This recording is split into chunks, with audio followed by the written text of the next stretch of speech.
It's almost unbelievable how quickly things can take a turn in emergency medicine. When we're talking about trauma, injuries to the main blood vessels in the abdomen are, well, they're right at the top of the list for being immediately life-threatening. We're Hmm. not just talking about serious injuries. These are a leading cause of death after someone suffers, a penetrating wound to the abdomen. Yeah, The stakes couldn't be higher. Rapid, expert action is absolutely critical. that's exactly right. And that critical need for understanding is precisely what we're going to explore in this deep dive. Yeah. Abdominal vascular trauma. Okay. We'll be using chapters from Rutherford's Vascular Surgery and Endovascular Therapy, the 10th edition, which is a really authoritative text in this complex field Hmm. to break down what you need to know. Okay, so what's our mission here? Think of this as your guided tour, maybe, through the complexities of these injuries.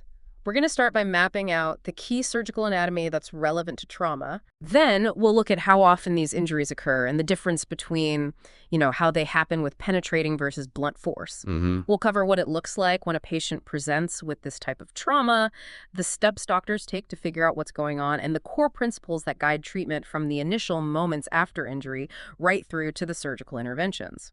And importantly, And importantly, yeah, we'll zoom in on specific injuries to the major vessels from the aorta all the way through the portal venous system. Our goal is to give you a solid, understandable overview of a really critical area of surgery. exactly. By the end of this discussion, you should have a much clearer picture of the challenges involved in managing these kinds of injuries. Hmm. It requires a blend of speed, precision, and a deep understanding of the body's plumbing, really. We'll highlight the key aspects that surgeons have to consider. All right, let's lay the groundwork then with some essential surgical anatomy. Now, when we think about trauma to the abdomen, it's not just one big space, is it? For practical purposes, surgeons usually divide it into the intraperitoneal and retroperitoneal areas. That's correct. And for understanding vascular trauma in the abdomen, the retroperitoneum, that's the space behind the main abdominal cavity, is particularly crucial. Huh. Surgeons find it helpful to further divide this area into 4 distinct zones. Okay, 4 zones. Yeah, each zone contains specific major blood vessels, and knowing these zones can help predict which vessels might be injured based on, where the trauma actually occurred. Okay, let's try and visualize this. Zone 1 is the midline of the retroperitoneum. What are the key vessels we need to know about in this central area? So zone 1 essentially runs right down the middle from about the level where the aorta enters the abdomen down to the top of the pelvis. It's helpful to think of it in 2 parts.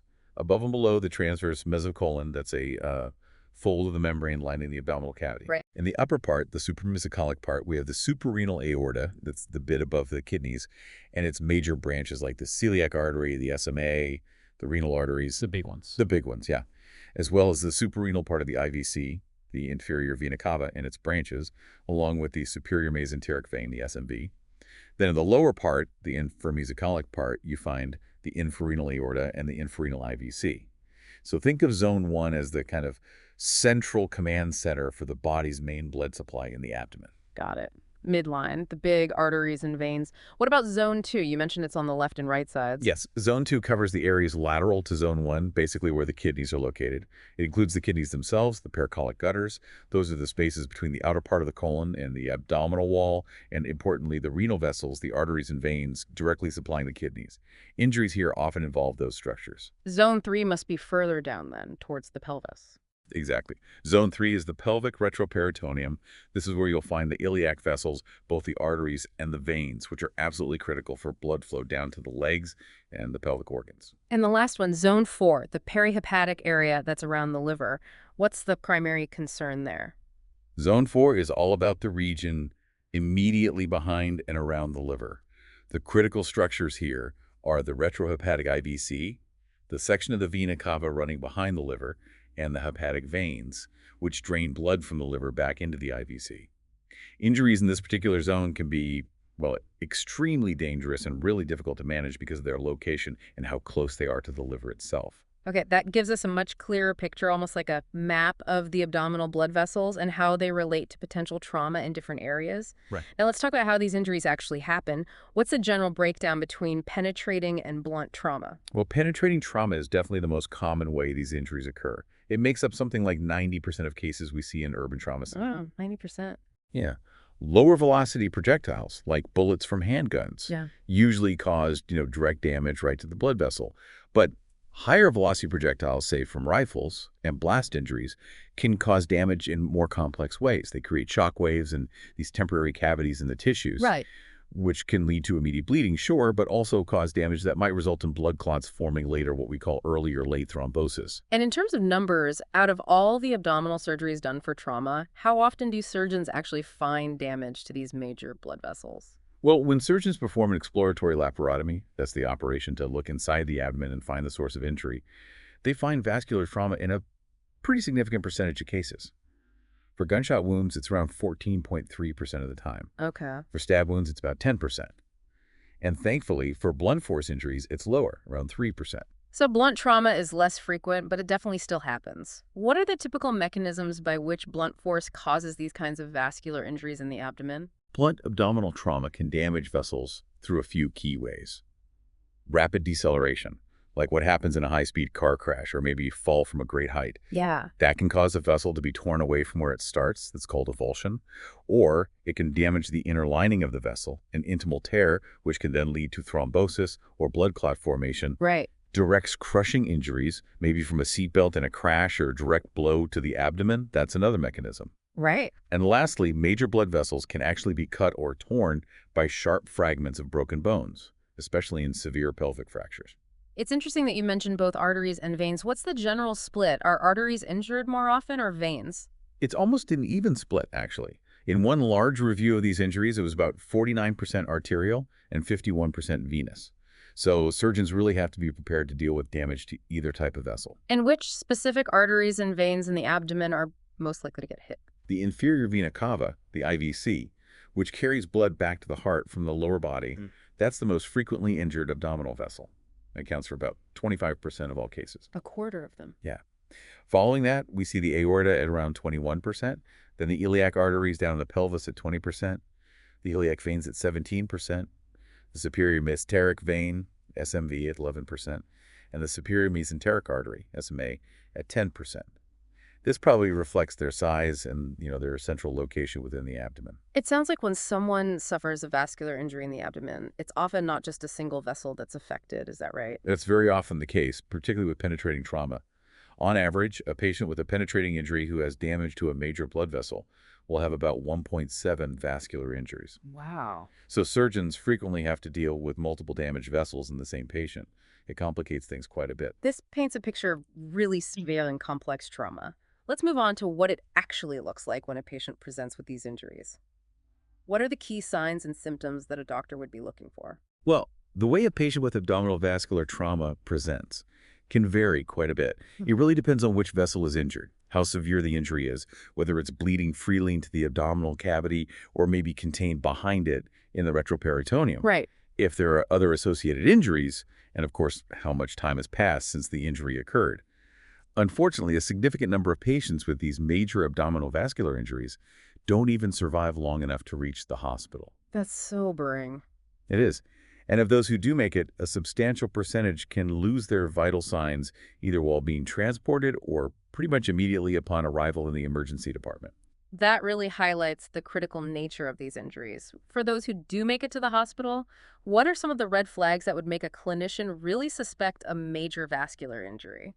If a patient has suffered a penetrating injury to the abdomen and they present with hypotension that's dangerously low blood pressure and a distended abdomen, that should immediately raise a very high suspicion for a significant vascular injury. Also, if a patient has unequal pulses in their legs, like a strong pulse in one leg but a weak or absent pulse in the other, that can be a strong indicator of an injury to one of the iliac arteries down in the pelvis. Makes sense. Yeah, but it's also important to keep in mind that some patients might initially appear relatively stable.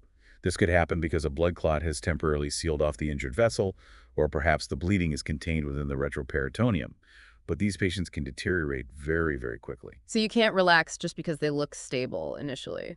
Absolutely not. And in many cases, the definitive diagnosis of a vascular injury is actually made during the surgical exploration of the abdomen. You only find it once you're inside. So given that the initial presentation can sometimes be misleading, how do doctors go about diagnosing these injuries? What are the key tools and techniques they use? The diagnostic approach really hinges on how stable the patient is and the mechanism of their injury. For patients who are clearly unstable, meaning they have dangerously low blood pressure or other signs of shock, and who have suffered a penetrating abdominal injury, immediate surgery, a laparotomy, is often necessary. There's no time to waste. Right, straight to the OR. Straight to the OR. In those cases, any vascular injuries are identified and hopefully repaired during the operation. Sometimes, if it's feasible, simple X-rays can be helpful to locate bullet fragments, which can give you a clue about the trajectory. What about patients who are more stable initially and don't need immediate surgery? For stable patients with penetrating trauma where doctors are considering not operating immediately, a CT scan is an excellent tool for detecting vascular injuries. It's very good at showing damage to blood vessels. Okay, CT is key for stable patients. Yes. Now, for blunt trauma, the initial assessment often involves something called a FAST exam. FAST stands for Focused Assessment with Sonography and Trauma. It's basically an ultrasound scan done right at the bedside to quickly look for any free fluid in the abdominal cavity, which could indicate bleeding. Quick and non-invasive. Exactly. If a patient with blunt trauma is unstable and the FAST exam is positive, they typically go straight to surgery. If the FAST exam is negative but the patient remains unstable, doctors might perform what's called a diagnostic peritoneal aspirate, basically inserting a needle into the abdomen to see if there's blood present, just to rule out a false negative FAST. In those situations, a CT scan focusing on the retroperitoneum is often considered to look for bleeding behind the abdominal cavity. And in specific situations, like if there's a concern about blood flow to a limb, like those asymmetric pulses you mentioned? Yes, exactly. In stable patients who have suffered blunt trauma and show signs like unequal pulses in their legs, suggesting a possible iliac artery injury, a procedure called catheter angiography might be used. This involves inserting a thin tube into an artery, usually in the groin, and injecting contrast dye to visualize the blood vessels on X-ray. And that can do more than just diagnose. Potentially, yes. It can both diagnose the injury definitively and sometimes allow for immediate treatment, like placing a stent to open up a narrowed or blocked vessel. Okay, so diagnosis helps determine the what and where of the injury. Now let's talk about the really critical part, treatment. This has to be a highly coordinated effort, starting even before the patient arrives at the hospital, right? Absolutely. Pre-hospital care is vital. For anyone suspected of having a major vascular injury, rapid transport to a specialized trauma center, the whole scoop and run philosophy is the top priority. Get them there fast. Get them there fast. Interestingly, the role of giving intravenous fluids before reaching the hospital is a bit controversial. Oh, how so? Well, some research suggests that limiting fluids and allowing for what's called controlled hypotension, basically keeping the systolic blood pressure a bit lower, maybe around 80 to 90 millimole HE8, might actually be beneficial in patients who are actively bleeding. Really? Why is that? The idea is to avoid diluting the blood's natural clotting factors and also avoid increasing the blood pressure so much that it actually dislodges any clot that's formed and makes the bleeding worse. Pop the clot, as they say. Right, pop the clot. That's a really interesting and perhaps counterintuitive point for some. So what happens when the patient arrives at the emergency department? The resuscitation efforts in the ED are very much tailored to how the patient is doing. For those who arrive in cardiac arrest and are suspected of having a major abdominal vascular injury, a procedure called a resuscitative thoracotomy might be performed. Opening the chest. Yes, surgically opening the chest, clamping the aorta high up in the chest to stop blood flow down to the abdomen and trying to restart the heart. But the survival rates after this specific procedure for abdominal vascular injuries are unfortunately very low, only around 2%.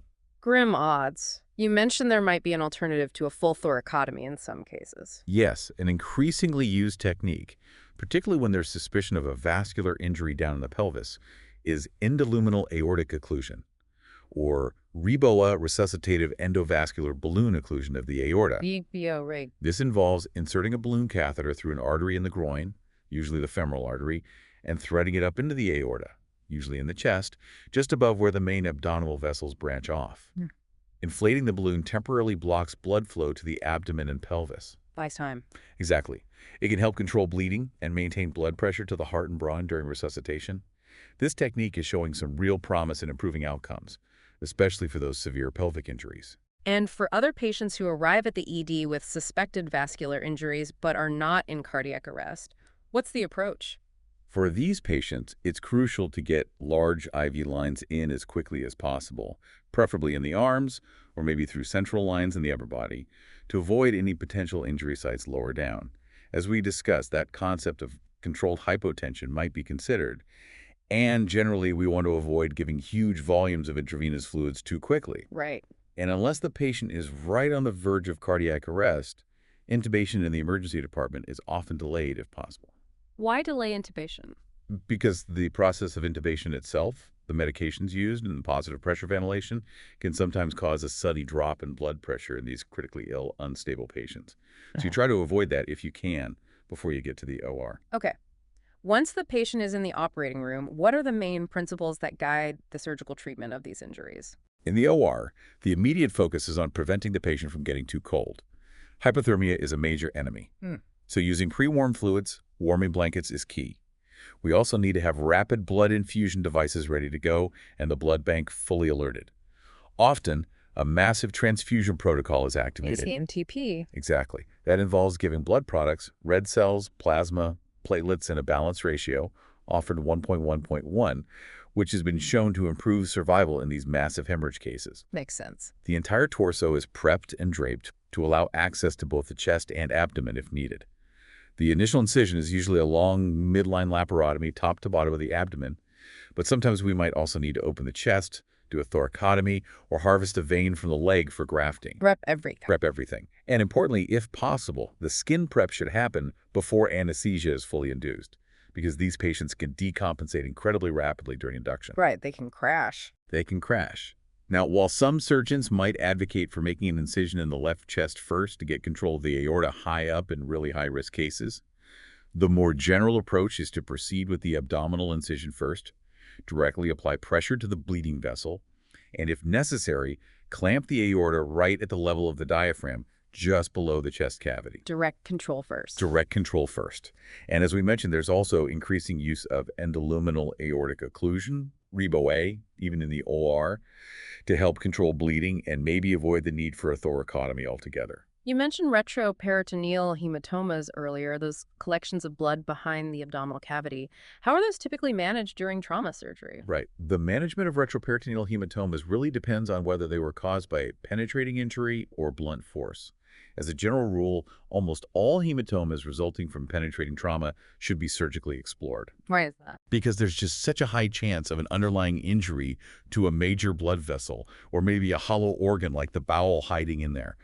The main exception might be a hematoma in zone 4, around the liver, that appears contained and isn't expanding.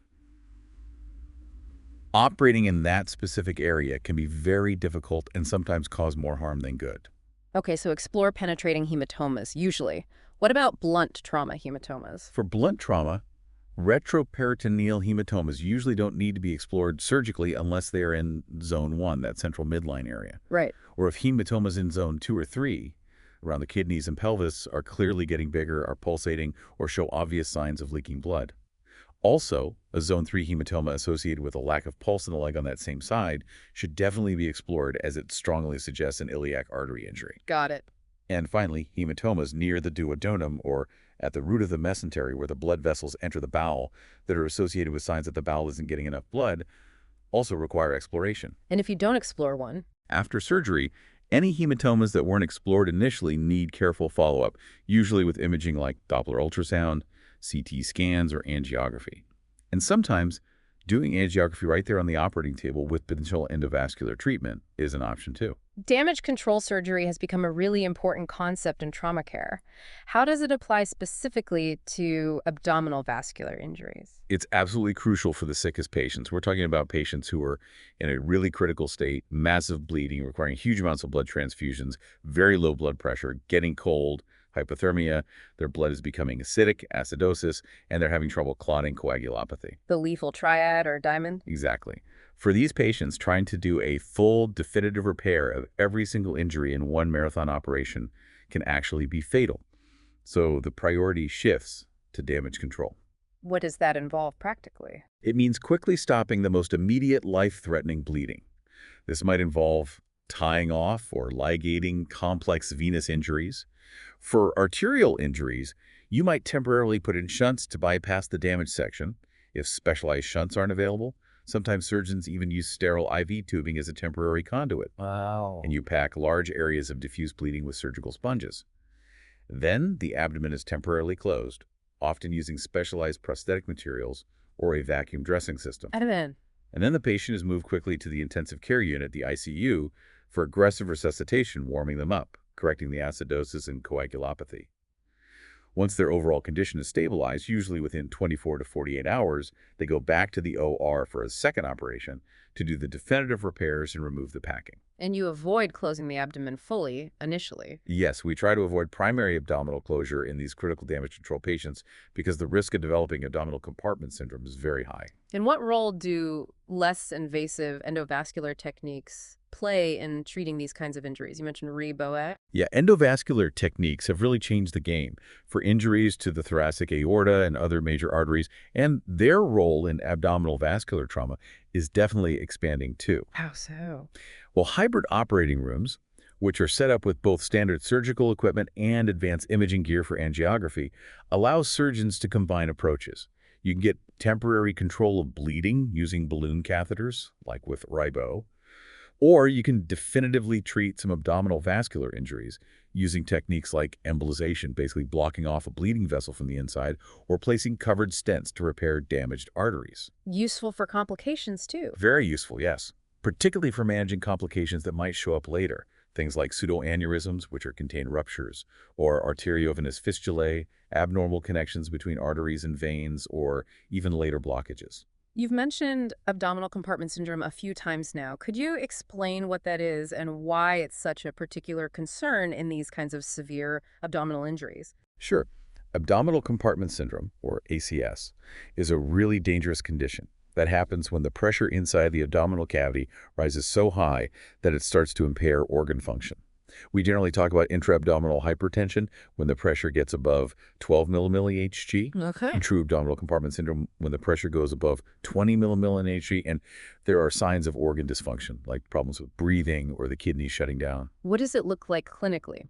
You might see a very tense, distended abdomen, a rapid heart rate often with low blood pressure, difficulty breathing requiring high ventilator pressures, and decreased urine output. And who's most at risk? Patients with severe abdominal trauma, especially those with major vascular injuries, are at really high risk. Factors that contribute include needing massive blood transfusions, having prolonged periods of shock, the use of aortic clamping during surgery, undergoing damage control procedures with packing, and sometimes closing the abdominal wall too tightly after a big operation. So how do you manage it? In patients who are identified as high risk, we closely monitor the pressure inside the abdomen, often by using a special catheter placed in the bladder. The definitive treatment for established abdominal compartment syndrome is surgical decompression, which means reopening the abdomen to relieve the pressure, followed by temporary abdominal wall closure, often with a vacuum dressing, until the swelling goes down. Right, critical to recognize and treat. Okay, that covers the general principles of managing these complex injuries really well.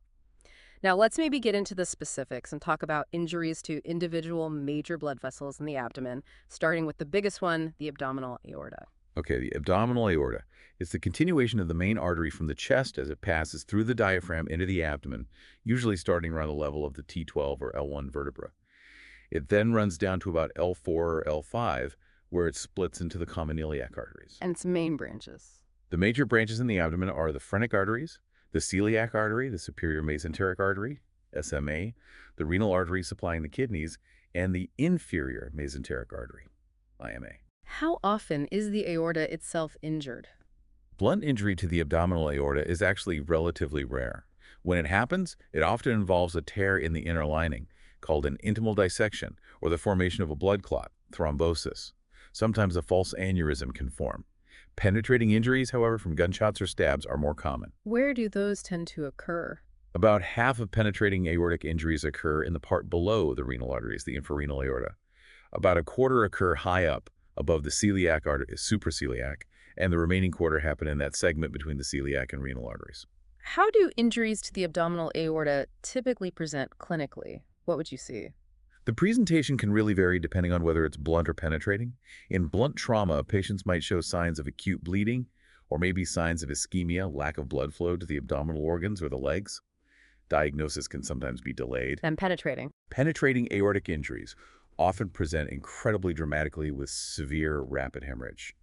Sadly, as we said, many patients with these injuries die at the scene. Those who make it to the hospital frequently have extremely low blood pressure and may need that resuscitative thoracotomy we talked about. In some instances, though, the bleeding might be temporarily contained in the retroperitoneum, and the patient could, surprisingly, initially have a near-normal blood pressure. And how are abdominal aortic injuries typically managed surgically? For almost all penetrating injuries to the abdominal aorta, open surgical repair is necessary. In blunt trauma, the management depends on the specific type and location of the injury.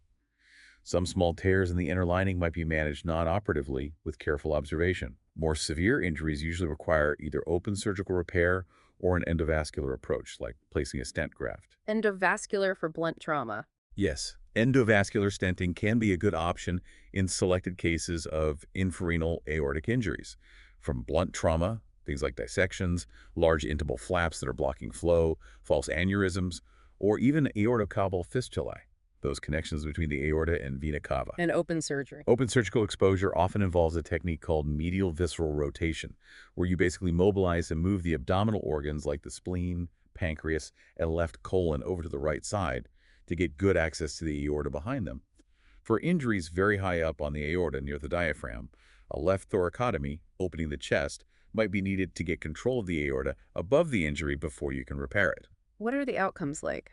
Unfortunately, mortality rates are significantly higher for penetrating aortic injuries, ranging anywhere from 67% to 85%. And injuries above the renal arteries, the suprarenal aorta, have a particularly poor prognosis. Blunt aortic injuries have a reported mortality rate that's lower, but still significant, around 30%. Okay. Moving on to the celiac artery. It's a major branch off the aorta, but how often is it actually injured in trauma? Injuries to the celiac artery itself are quite rare, actually, and when they do happen, they almost always result from penetrating trauma. The celiac artery comes off the front of the aorta just below the diaphragm, usually around T12 or L1.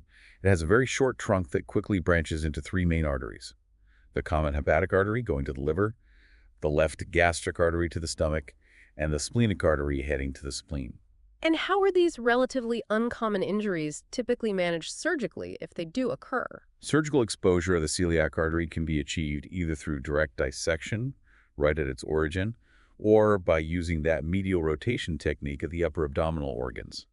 Interestingly, you usually don't need to rotate the left kidney to get good access, And repair versus ligation? because there's generally very good collateral blood flow to the stomach, liver, and spleen through other vessels. The celiac artery can often be safely ligated, just tied off, without causing significant problems with blood supply to those organs. Really? Just tie it off. In many cases, yes. The reported mortality rate for celiac artery injuries is quite high, somewhere between 38% and 75%. But it's important to remember that these patients almost always have other significant associated vascular or organ injuries as well, which heavily contribute to that high mortality. It's rarely an isolated celiac injury. Right, context is key. Let's discuss the superior mesenteric artery, the SMA. We heard earlier that it's one of the more frequently injured vessels in the abdomen. That's correct. The SMA comes off the aorta just below the celiac artery, usually around L1, and it's absolutely vital. It provides the main blood supply to almost all of the small intestine and the right side of the large intestine. Surgeons often divide the SMA into different zones based on its branches, which helps guide management. How is it typically injured? Blunt trauma accounts for maybe 10% to 20% of SMA injuries and often results in a blood clot forming within the artery, thrombosis, sometimes due to a direct blow or deceleration. Penetrating injuries from gunshots or stabs are more common. And because of its central location, injuries to the SMA are frequently associated with damage to other nearby structures, like the pancreas, duodenum, or major veins.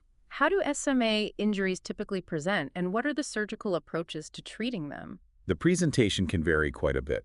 Some patients might be in profound shock from rapid bleeding, while others might have more subtle signs, maybe just a contained hematoma found during surgery. In cases of blunt injury where a clot forms in the SMA, the symptoms of bowel ischemia, the bowel not getting enough blood, might be delayed, sometimes appearing hours or even days later. And surgery. Surgical exposure of the SMA can be challenging, but is usually achieved using medial visceral rotation, or sometimes, if needed, by carefully dividing the neck of the pancreas to get better access to the vessel behind it. If the injury is just a sharp partial tear, it might be repairable by directly sewing it closed. That's called lateral arteriography. What if it's more complex? Depending on the location of the injury and critically, the viability of the bowel it supplies, treatment might involve ligation, although tying off the SMA very close to its origin carries a high risk of extensive bowel death and is generally only done if the bowel is already clearly non-viable. More often, repair involves an interposition graft, where a segment of vein, usually the saphenous vein from the leg or sometimes the synthetic PTFE graft, is used to replace the damaged section of artery. If the pancreas is injured nearby, surgeons usually prefer using a vein graft. And damage control. Yes. In damage control situations, a temporary shunt can be placed to restore blood flow until the patient is stable enough for a definitive repair. After any SMA repair, close monitoring for signs of bowel ischemia is absolutely critical. There should be a very low threshold to perform a second-look operation, usually within 24-48 hours, to directly inspect the bowel if there's any concern about its blood supply. Outcomes for SMA injuries. Mortality rates for SMA injuries remain high, ranging from about 33% to 68%. And again, this high rate is often heavily influenced by the presence of multiple associated injuries. What about injuries to the renovascular system, the arteries and veins that supply the kidneys? How common are those? Injuries specifically to the renal arteries are relatively rare in blunt trauma, but when they do happen, the left renal artery seems to be injured a bit more commonly than the right. Why the left? It might be because it's slightly longer and doesn't have the IVC partially covering it like the right renal artery does. Blunt renal artery injuries often involve either thrombosis, a clot forming, or an intimal flap, a tear in the inner lining. Penetrating injuries to the renal vessels, on the other hand, are usually diagnosed during surgery for other abdominal injuries. How are they diagnosed, especially the blunt ones? Diagnosis of blunt renal vascular injuries can sometimes be delayed. CT scans, especially CTA with contrast, are very important for identifying these injuries. And treatment. For stable patients with blunt renal artery injuries like intimal tears, blockages, small aneurysms, or fistulae, endovascular treatment like placing a stent across the injury is often the first-line approach now. Surgical repair is typically reserved for penetrating injuries or when endovascular options aren't feasible. Repair versus removing the kidney. That's the big question. Surgeons have to decide whether to attempt revascularization, repairing the vessel to restore blood flow, or to perform a nephrectomy, removing the kidney. This decision depends on how long the kidney has been without blood flow, the warm ischemia time, ideally less than 4 to 6 hours, the patient's overall stability, and the presence of other injuries. How successful is repair? Unfortunately, the outcomes of revascularization, especially for blunt renal artery injuries, can sometimes be disappointing. There's a fairly high rate of patients developing subsequent high blood pressure, renovascular hypertension, or eventually needed the kidney removed anyway. So sometimes non-operative is better. In some situations, yes, especially if the diagnosis is significantly delayed, if the patient has other more life-threatening injuries, or if they have a perfectly normal kidney on the other side.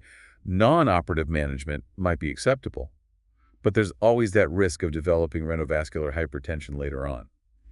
Because endovascular techniques like stenting are relatively safe, many centers now advocate for a more liberal approach to attempting endovascular revascularization if it seems technically feasible. And surgical options if needed. If surgical reconstruction is performed, it might involve directly sewing the artery, arteriorrhaphy, using a patch to widen it, patch angioplasty, removing the damaged section and reconnecting the healthy ends, resection with primary anastomosis, or using a bypass graft. What about the renal veins? Renal vein injuries, if they're small, can sometimes be repaired directly with sutures, lateral venorrhaphy. Otherwise, ligating or tying off. The renal vein is usually well tolerated, especially on the left side, where there are other veins that can help drain the kidney. Mortality for renal vessel injuries. The mortality rate for renal vascular injuries varies quite widely in reports, anywhere from 0% up to 57%, often depending heavily on associated injuries. Okay. The inferior mesenteric artery, the IMA. How significant are injuries to this vessel in abdominal trauma? Is it common?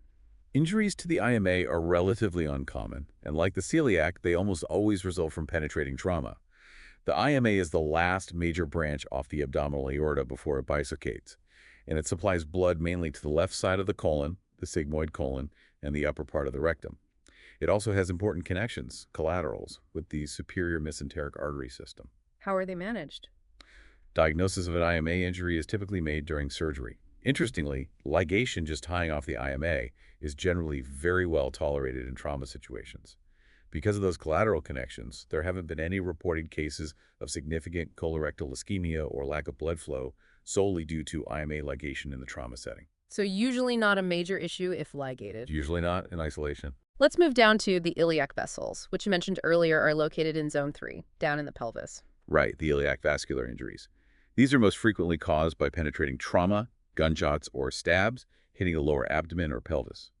Blunt injuries can certainly occur, though, often due to laceration by sharp fragments from pelvic fractures, or sometimes from severe stretch or deceleration forces tearing the vessels. Well, what types of iliac vessels are usually involved? Penetrating injuries often involve the larger, common iliac arteries and veins near where the aorta splits. Blunt trauma associated with pelvic fractures might more commonly affect the branches of the internal iliac artery, which supply the pelvic organs. How do these present? When there's a penetrating injury to the iliac vessels, patients might present with obvious signs of shock, low blood pressure, maybe a distended abdomen if bleeding is intraperitoneal, and often a weak or completely absent pulse in the leg on the affected side. That asymmetric pulse is a key sign for common or external iliac artery injury. And diagnosing blunt injuries. Diagnosis of blunt iliac vascular injuries often relies heavily on CT angiography, the CTA scan. Treatment approaches. Endovascular first. For stable blunt injuries like pseudoaneurysms, fistulae, or significant intimal tears causing flow problems, endovascular stenting is often the initial treatment of choice these days. It's less invasive than open surgery. And when open surgery is needed? Surgical exposure of the iliac vessels involves careful dissection down in the pelvis, sometimes needing to move the colon or small bowel out of the way. You have to be really careful to identify and protect the ureter, which crosses over the iliac vessels, and also the iliac veins, which lie very close to the arteries and are easily injured. How are the arteries repaired? Arterial repair can range from simply sewing up a small, clean tear with sutures, lateral arteriography, to needing an interposition graft using vein or PTFE to replace a more extensively damaged segment. The key is to achieve a repair without causing significant narrowing or stenosis of the artery. Sometimes local heparin might be instilled into the artery to prevent clotting. Can you ligate the iliac artery? Ligating, tying off the common or external iliac artery, is strongly avoided if at all possible, because it carries a very high risk of subsequent limb loss due to ischemia. In damage control situations where a quick fix is needed, placing a temporary shunt is much preferred over ligation. The internal iliac artery, however, can often be ligated if necessary without major consequence. What about the iliac veins? Venous injuries in the iliac region can be quite challenging to repair effectively. Simple tears might be repaired with sutures if it doesn't significantly narrow the vein. However, complex repairs often have poor long-term patency, meaning they clot off. So in many cases, particularly with complex injuries or when there are multiple other injuries, ligation of the iliac vein might be the preferred and safer option. Does ligating the vein cause problems? It can lead to significant leg swelling or edema, which is usually transient but sometimes requires management like compression stockings and elevation. Rarely, it could contribute to compartment syndrome in the leg. Complex venous reconstructions in the face of combined arterial and venous injuries are generally not recommended in the acute trauma setting. You mentioned compartment syndrome again. Yes, there's a significant risk of extremity compartment syndrome developing in the leg after major iliac vascular injuries, both arterial and venous. Surgeons need to be highly vigilant for this and have a low threshold for performing a prophylactic fasciotomy, surgically releasing the tight muscle compartments in the leg if there's any concern. What are the outcomes for iliac injuries? Mortality rates for iliac arterial injuries requiring repair range from about 30% to 50%, which is still quite high. For major iliac venous injuries, it's maybe 25% to 40%. If the injury is isolated to just an iliac vessel without other major abdominal trauma, the mortality rates are lower, perhaps around 20% for arterial and 10% for venous. Still very serious injuries. Now let's discuss injuries to the inferior vena cava, the IVC. You mentioned this is the most commonly injured abdominal vessel overall. That's right. The IVC is that huge vein carrying all the deoxygenated blood from the lower body back up to the heart. It's formed by the joining of the common iliac veins down in the pelvis, around L5, and runs up along the right side of the spine to enter the right atrium of the heart. How is it typically injured? About 10% or so of IVC injuries are due to blunt trauma, and these often affect the trickiest part, the segment that runs behind the liver, the retrohepatic IVC. Penetrating IVC injuries are much more common and are frequently associated with injuries to the nearby aorta, given their close proximity. How do patients present? Many patients with significant IVC injuries will be hypotensive and shock when they arrive at the hospital. However, some injuries, especially if the bleeding is contained within the retroperitoneum, might initially present with more stable vital signs. Diagnosis is almost always made during surgery. How do surgeons get access to repair it? Sounds difficult. Surgical exposure definitely depends on where the injury is located along the IVC.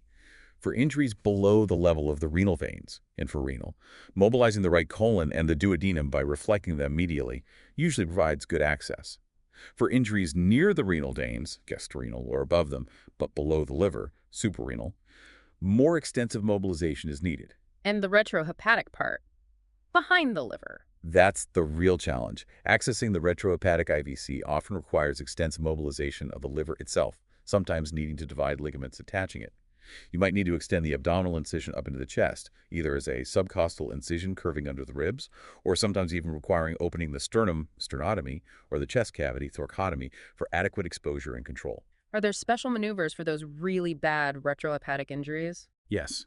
In very severe retrohepatic IVC injuries with massive bleeding, a technique called hepatic vascular isolation might be necessary. This involves temporarily clamping the inflow vessels to the liver, the portal triad portal vein, hepatic artery, bile duct, and also clamping the aorta, the IVC above the liver, and the IVC below the liver to completely stop blood flow through the area while you attempt repair. Another life-saving maneuver, if used early, can be placing an atriocaval shunt, basically a large tube inserted usually via a neck vein, passed down through the heart and into the IVC below the liver, creating a temporary bypass channel. In very rare, desperate situations, actually dividing part of the liver might be needed to directly access the IVC injury. What are the surgical repair options for the IVC itself? The most common repair is a simple lateral venorrhaphy, just sewing up the tear directly with sutures, assuming it doesn't significantly narrow the IVC lumen.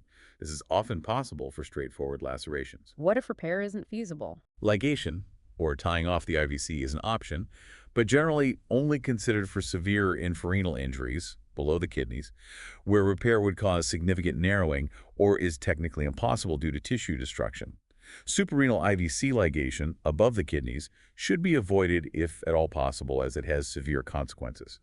Temporary intravascular shunts can also be used as a damage control measure in very unstable patients to maintain venous return while resuscitation occurs. What happens after surgery if the IVC is ligated?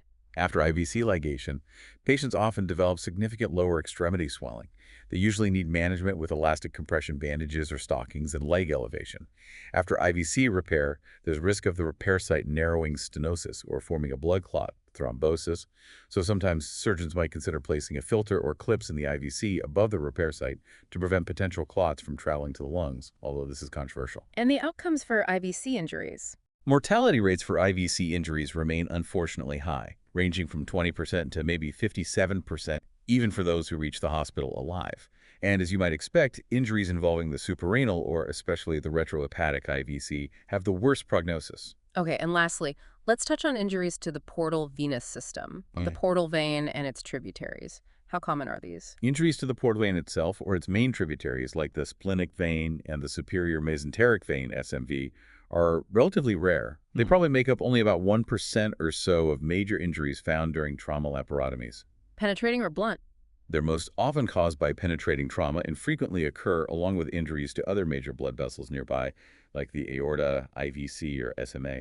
Blunt trauma is less common, but usually involves the SMV, often from a direct blow or deceleration injury, and can lead to thrombosis or clot formation within the vein. How do these patients present? Penetrating portal vein injuries typically present with severe hemorrhagic shock due to rapid bleeding. Blunt injuries involving SMV thrombosis might have a more delayed diagnosis, often picked up on a CT scan when investigating abdominal pain or signs of bowel ischemia. How are they accessed surgically? Surgical exposure usually requires mobilizing the right colon and duodenum, similar to accessing the IVC or SMA. Dividing the neck of the pancreas is often helpful, sometimes even necessary, to get good visualization and control of the portal vein confluence behind it. Repair options. Repairing these veins by directly sewing them, lateral venorrhaphy, is preferred if possible and if it doesn't cause significant narrowing. However, complex reconstructions with grafts are rarely feasible or successful in the acute trauma setting due to the complexity in the patient's condition. What about ligation? Can you ligate the portal vein? Interestingly, yes, ligation of the main portal vein can be compatible with life, provided the hepatic artery, which also supplies blood to the liver, is intact and functioning. Survival rates after portal vein ligation and trauma have been reported anywhere from 55% to 85%. But there must be risks. Oh, definitely. There are significant risks of massive bowel edema, swelling, potential bowel necrosis, tissue death, and subsequent abdominal compartment syndrome. Patients undergoing portal vein ligation almost always require temporary abdominal closure and a planned second look operation to assess bowel viability. Postoperatively, they usually require very large volumes of intravenous fluid resuscitation to compensate for fluid shifting into the bowel wall. Are there long-term effects of ligation? We still have somewhat limited data on the long-term effects of portal vein ligation in trauma survivors, but some evidence suggests that it doesn't necessarily lead to severe long-term portal hypertension, high blood pressure in the portal system in many patients who survive the initial injury. And mortality. Mortality rates for portal venous system injuries are high, generally reported between 50% and 72%. But again, it's often difficult to isolate the contribution of the portal vein injury itself, because these patients almost invariably have multiple other severe associated injuries. It sounds like the whole field of managing abdominal vascular injuries is constantly advancing. What are some of the most recent developments or maybe improvements you've seen in this really challenging area? We've definitely seen significant progress in several key areas over the last couple of decades. The continued emphasis on rapid transport of patients to specialized trauma centers and achieving early surgical control of bleeding remains absolutely critical, the foundation. Right. Damage control surgery has become a widely adopted and truly life-saving strategy for the most severely injured patients, allowing us to stabilize them first before attempting definitive repairs. That seems huge. It really is. Our improved understanding, recognition, and aggressive treatment of abdominal compartment syndrome have also undoubtedly improved outcomes. And then there's the rise of endovascular techniques. Yeah, you've mentioned those a few times. They're offering more and more options, both for temporarily controlling bleeding with things like re-EBO, and also for definitively treating specific vascular injuries like certain types of tears, pseudoaneurysms, or fistulae, often less invasively. And hybrid ORs. Hybrid operating rooms, which combine full surgical capabilities with high-quality angiographic imaging, are becoming more common and really facilitate these combined open and endovascular approaches. The development of newer sutureless expandable stent grafts also holds promise for potentially making some open surgical repairs faster and maybe safer in the future.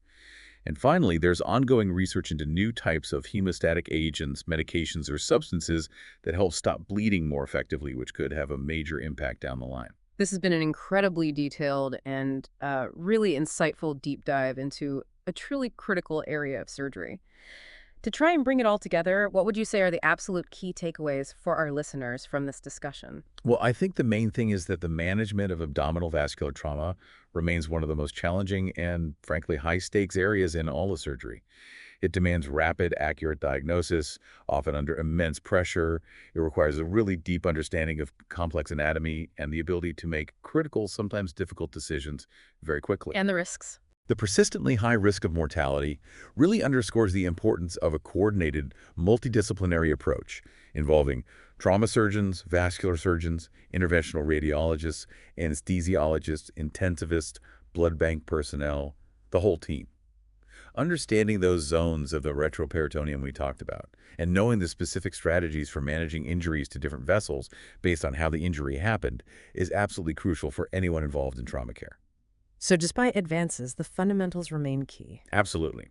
While the field is constantly evolving, which is exciting, with advances in endovascular techniques and damage control principles definitely improving things, the fundamental need for speed, surgical precision, excellent judgment, and a comprehensive understanding of the underlying anatomy and physiology remains completely paramount. Right.